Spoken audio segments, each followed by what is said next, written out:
हमारे लिए आज की तिलावत यशायाह नबी का सहीफ़ा उसका 30वां बाब 19वीं से 21वीं आयत और फिर 23वीं से 26वीं आयत।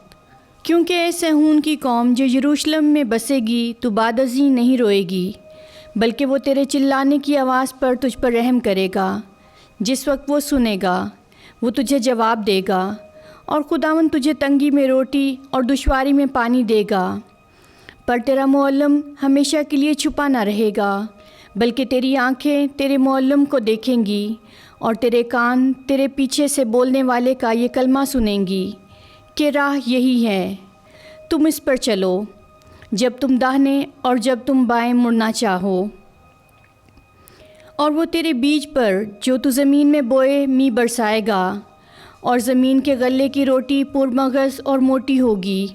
उस रोज़ तेरे मवेशी वसी चरागाहों में चरेंगे, और बैल और गधों के बच्चे जो ज़मीन में हल को खींचते हैं नमकीन चारा खाएंगे, जो बेलचा और छाछ से उड़ाकर साफ़ किया गया हो। और हर एक बुलंद पहाड़ पर और हर एक ऊंची पहाड़ी पर उस बड़ी खूनरेज़ी के दिन जब बुर्ज गिर जाएंगे, चश्मे और पानी की नहरें होंगी, और चाँद की रोशनी सूरज की रोशनी की मानंद होगी, और सूरज की रोशनी 7 गुनी 7 दिनों की रोशनी की तरह होगी, जिस रोज़ खुदावंद अपने लोगों की शिकस्तगी को बांधेगा और उनकी चोट के ज़ख्म को शिफा देगा। पाक कलाम के पढ़े और सुने जाने पर खुदावंद की बरकत हो। खुदावंद का शुक्र हो।